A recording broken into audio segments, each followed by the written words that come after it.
샬롬, 하나님과 동행하는 새벽기도회 달라스 임마누엘 교회 권성철 목사입니다. 오늘도 하나님과 동행하며 풍성함을 누리시는 저와 여러분이 되시길 주님의 이름으로 축복합니다.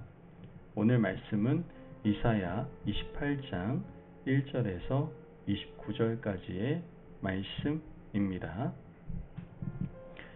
에브라임의 술 취한 자들의 교만한 면류관은 화 있을진저 술에 빠진 자의 성 곧 영화로운 관같이 기름진 골짜기 꼭대기에 세운 성이여 쇠잔에 가는 꽃 같으니 화 있을진저 보라 주께 있는 강하고 힘 있는 자가 쏟아지는 우박같이 파괴하는 광풍같이 큰 물이 넘침같이 손으로 그 면류관을 땅에 던지리니 에브라임의 술 취한 자들의 교만한 면류관이 발에 밟힐 것이라. 그 기름진 골짜기 꼭대기에 있는 그의 영화가 쇠잔에 가는 꽃이 여름전에 처음 익은 무화과와 같으리니 보는 자가 그것을 보고 얼른 따서 먹으리로다. 그날에 만군의 여호와께서 자기 백성의 남은 자에게 영화로운 면류관이 되시며 아름다운 화관이 되실 것이라. 재판석에 앉은 자에게는 판결하는 영이 되시며 성문에서 싸움을 물리치는 자에게는 힘이 되시리로다. 그리하여도 이들은 포도주로 말미암아 옆걸음치며 독주로 말미암아 비틀거리며 제사장과 선지자도 독주로 말미암아 옆걸음치며 포도주에 빠지며 독주로 말미암아 비틀거리며 환상을 잘못 풀며 재판할 때 실수하나니 모든 상에는 토한 것 더러운 것이 가득하고 깨끗한 곳이 없도다. 그들이 이르기를 그가 누구에게 지식을 가르치며 누구에게 도를 전하여 깨닫게 하려는가?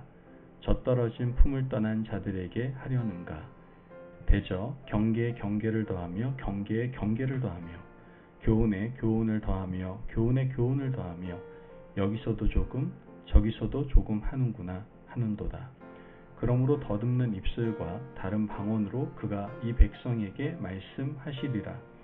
전에 그들에게 이르시기를 이것이 너희 안식이요 이것이 너희 상쾌함이니 너희는 곤비한 자에게 안식을 주라 하셨으나 그들이 듣지 아니하였으므로 여호와께서 그들에게 말씀하시되 경계에 경계를 더하며 경계에 경계를 더하며 교훈에 교훈을 더하며 교훈에 교훈을 더하고 여기서도 조금 저기서도 조금 하사 그들이 가다가 뒤로 넘어져 부러지며 걸리며 붙잡히게 하시리라.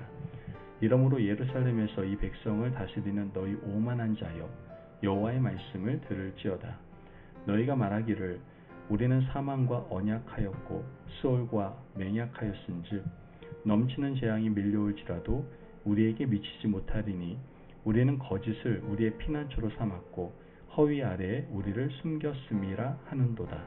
그러므로 주 여호와께서 이같이 이르시되 보라 내가 한 돌을 시온에 두어 기초를 삼았노니 곧 시험한 돌이요 귀하고 견고한 기초돌이라.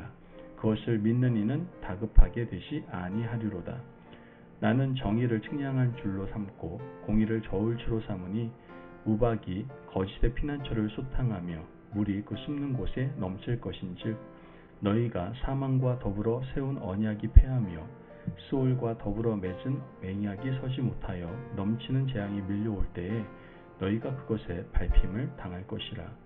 그것이 지나갈 때마다 너희를 잡을 것이니 아침마다 지나가며 주야로 지나가리니 소식을 깨닫는 것이 오직 두려움이라.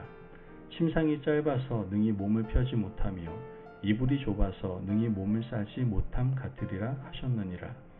대저 여호와께서 브라심산에서와 같이 일어나시며 기브온 골짜기에서와 같이 진노하사 자기의 일을 행하시리니 그의 일이 비상할 것이며 자기의 사역을 이루시리니 그의 사역이 기이할 것임이라. 그러므로 너희는 오만한 자가 되지 말라. 너희 결박이 단단해질까 하노라.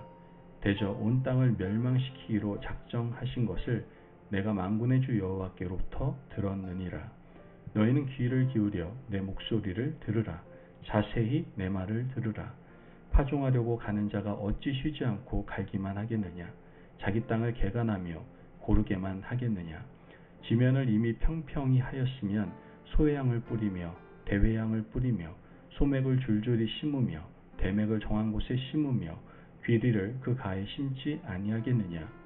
이는 그의 하나님이 그에게 적당한 방법을 보이사 가르치셨음이며, 소의 양은 도리깨로 떨지 아니하며 대회양에는 수레바퀴를 굴리지 아니하고, 소의 양은 작대기로 떨고 대회양은 막대기로 떨며, 곡식은 부수는가 아니라 늘 떨기만 하지 아니하고 그것에 수레바퀴를 굴리고 그것을 말굽으로 밟게 할지라도 부수지는 아니하나니, 이도 만군의 여호와께로부터 난 것이라. 그의 경영은 기묘하며 지혜는 광대하니라. 아멘. 하나님의 말씀입니다. 한 사람의 결정에 따라서 많은 사람들이 영향을 받는 것이 바로 지도자의 무게라고 할 수 있습니다. 분별력이 필요하고 정확한 판단력이 필요한 자리가 바로 지도자의 자리입니다. 한 회사를 책임지는 리더에게도 분별력이 필요하다고 한다면 영적인 지도자에 대해서는 뭐 말해 무엇하겠습니까? 오늘 우리가 읽은 하나님의 말씀에는 영적 지도자의 분별력이 얼마나 중요한지를 일깨워주고 있습니다. 이사야 선지자는 북이스라엘의 멸망을 본 사람입니다. 세계의 패권을 쥐고 있던 아수르가 북이스라엘을 멸망시키는 장면을 이사야 선지자는 자신의 눈으로 똑똑히 보았습니다. 오늘 이 말씀에는 하나님께서 이사야 선지자에게 북이스라엘을 멸망시키겠다라고 말씀하시고 북이스라엘의 멸망의 원인을 설명해 주고 계십니다. 북이스라엘의 멸망의 이유는 다름이 아닌 지도자들의 영적 분별력 없음 때문이었습니다. 1절을 보면 에브라임의 술 취한 자들의 교만한 면류관은 화 있을진저 술에 빠진 자의 성 곧 영화로운 광같이 기름진 골짜기 꼭대기에 세운 성이여 세잔에 가는 꽃 같으니 화 있을진저. 에브라임은 북이스라엘의 대표적인 지파입니다. 에브라임을 언급한다라는 것은 북이스라엘 전체를 언급하고 있는 겁니다. 북이스라엘은 술 취한 자의 교만한 면류관이고 술에 빠진 자의 성이라고 말하고 있습니다. 정치 지도자들, 영적 지도자들 할 것 없이 모두가 중독되어 살고 있다라는 뜻입니다. 술을 마시면 사람들은 이성을 상실하고 판단력을 잃고 정확한 분별을 하지 못합니다. 왜입니까? 이성이 마비되기 때문이죠. 그래서 하나님께서는 지도자들에게 독주와 포도주를 금하라고 말씀하셨고 술 취하는 것을 경계하셨습니다. 하지만 북이스라엘 지도자들은 술에 취하고 빠져서 살고 있었던 겁니다. 그렇다면 그들이 왜 술에 빠지게 되었을까요? 하나님께서는 이들이 교만하기 때문이다라고 말씀하십니다. 내가 술을 마셔도 이 나라를 이끌고 나가는 데는 문제가 없다라고 생각한 겁니다. 어찌 술뿐이겠습니까? 술, 도박, 여색, 권력 등 많은 사람들이 탐닉하는 모든 것이 사람들의 분별력을 상실하게 만든다라는 것이죠. 분별력을 상실하게 하는 것에 중독되는 것은 리더로서 해서는 안 되는 일인 겁니다. 하나님은 북이스라엘의 멸망을 안타깝게 여기셨습니다. 그들은 아직까지 뻗어나갈 길이 창창했기 때문입니다. 지도자들이 정확한 분별력만 가지고 있고 교만하지 않았더라면 그 나라는 훨씬 더 번영된 미래를 보장받을 수 있었을 겁니다. 하나님은 너무나 안타까우셨던 거예요. 그 안타까움을 이렇게 표현하십니다. 4절 말씀에 그 기름진 골짜기 꼭대기에 있는 그의 영화가 세잔에 가는 꽃이 여름 전에 처음 익은 무화과와 같으리니 보는 자가 그것을 보고 얼른 따서 먹으리로다. 아직까지 여름이 오지 않았기 때문에 무화과의 때가 정확하게 이르지 않았습니다. 그런데 설익은 무화과 나무의 열매를 보는 자가 얼른 따먹어 버렸다라고 기록하고 있는 겁니다. 북이스라엘의 아름다운 영화는 아직 채 오지도 않았습니다. 그럼에도 불구하고 그들의 지도자들이 분별력을 상실하고 중독되어 있었기 때문에 그 나라는 망할 수밖에 없었다라는 것이죠. 얼마나 안타까운 일입니까? 앞날이 창창한 자들이 술과 도박, 여색과 권력에 중독되어서 영화가 미리 꺾이는 안타까운 일이 어떻게 그 옛날 북이스라엘에게만 있는 일이겠습니까? 오늘 우리나라 젊은이들과 이 나라 정치 지도자들에게도 적용되는 말씀입니다. 또한 우리에게도 교훈이 되는 말씀입니다. 어찌 정치 지도자들에게만 적용되는 말씀이겠습니까? 우리도 한 가정을 이끌고 가는 가정의 리더들이고 크고 작은 공동체를 끌고 가는 하나님의 백성들입니다. 리더는 모름지기 깨어 있어야 하고 정확한 판단력을 가지고 말이나 행동이나 모든 것에 조심해야 되는 자리입니다. 중독되어 있다는 것은 교만하다라는 증거입니다. 우리의 분별력을 흐리게 하는 것을 경계하고 단절해야 내가 서 있는 공동체가 하나님 앞에 바르고 올바른 길을 걸어갈 수가 있게 되는 겁니다. 북이스라엘이 멸망한 그날에 하나님의 희망은 남유다 백성들에게 있었습니다. 5절 말씀을 보면 그날에 만군의 여호와께서 자기 백성의 남은 자에게 영화로운 면류관이 되시며 아름다운 화관이 되실 것이라. 그날은 북이스라엘이 멸망하는 날입니다. 북이스라엘이 멸망하는 그날에 하나님의 희망은 남유다 백성들이었습니다.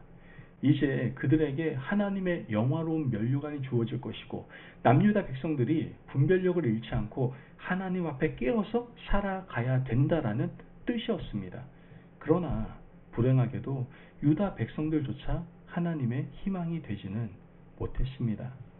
7절 말씀을 보면 그리하여도 이들은 포도주로 말미암아 옆걸음치며 독주로 말미암아 비틀거리며 제사장과 선지자도 독주로 말미암아 옆걸음치며 포도주에 빠지며 독주로 말미암아 비틀거리며 환상을 잘못 풀며 재판할 때 실수하나니. 심각한 것은 제사장과 선지자들조차 독주에 빠져 비틀거리고 예언을 잘못 풀고 하나님의 말씀을 잘못 전하고 있다는 것이었습니다. 하나님의 남은 희망이 유다 백성들이었는데 이제 하나님은 어디에 희망을 둬야 되는 겁니까? 하나님의 희망이었던 북이스라엘과 남유다가 이런 지경이라면 하나님은 그들에게 심판의 칼을 빼어들 수밖에 없다라는 것이죠. 11절 말씀을 보면 그러므로 더듬는 입술과 다른 방언으로 그가 이 백성에게 말씀하시리라. 다른 방언, 즉 다른 말을 쓰는 사람들로 하여금 백성들에게 말씀하신다라고 말하는 겁니다. 즉 남유다는 바벨론에게, 북이스라엘은 아수르에게 망하게 하심으로 하나님의 마음을 말씀하시겠다라는 뜻인 겁니다. 결국 하나님의 백성들이 깨어있지 못하고 영적 지도자, 정치 지도자들이 이 분별력을 상실하고 살아갔을 때 하나님의 마지막 도구는 이방인들을 통한 심판이었다라는 겁니다. 여러분, 오늘 우리가 이 말씀을 보며 좀 두려움을 느껴야 합니다. 오늘 우리가 이 말씀을 통해서 우리의 현 주소를 판단해야 하는 겁니다. 오늘 이 시대 대한민국의 영적 지도자들, 정치 지도자들, 가정을 이끌고 가는 우리들, 크고 작은 공동체의 지도자들이 하나님 앞에서 어떻게 살아가야 될지 깊이 자신을 돌아볼 수 있어야 하는 겁니다. 권력에 중독되지 않고 사람들에게 군림하는 자리를 탐하지 않고 오직 하나님의 말씀으로 분별력을 가지고 백성들을 아끼고 사랑하고 섬기며 살아가야 합니다. 그때 우리 가정도, 우리 공동체도, 우리 교회도, 이 나라도 희망이 있다라는 것이죠. 그러므로 부디 하나님의 희망을 절망으로 바꾸지 마시고 우리가 끝까지 하나님의 희망으로 남아 있으시기를 주님의 이름으로 축복합니다. 아멘. 기도하겠습니다. 사랑이 많으신 하나님 감사합니다. 오늘도 우리에게 귀한 말씀의 은혜 허락하심을 감사합니다. 하나님, 우리가 영적 분별력을 가지고 살아가게 하여 주옵소서. 하나님, 말씀을 묵상하는 우리가 하나님의 희망이라고 하셨으니 그 길에 어긋나는 삶을 살지 않도록 우리를 이끌어 주시고 우리를 붙들어 주옵소서. 감사하며 예수님의 이름으로 기도합니다. 아멘. 오늘도 하나님과 동행하며 풍성함을 누리시는 저와 여러분이 되시길 주님의 이름으로 축복합니다. 여러분, 하나님께서는 우리에게 말씀으로 깨닫게 하시고 분별력을 주십니다. 우리가 살아가면서 선과 악을 말씀으로 분별하며 하나님께서 원하시는 그 자리에 설 수 있도록 하나님의 희망이 될 수 있도록 오늘 하루를 살아가시길 바랍니다. 말씀 안에서 승리하십시오.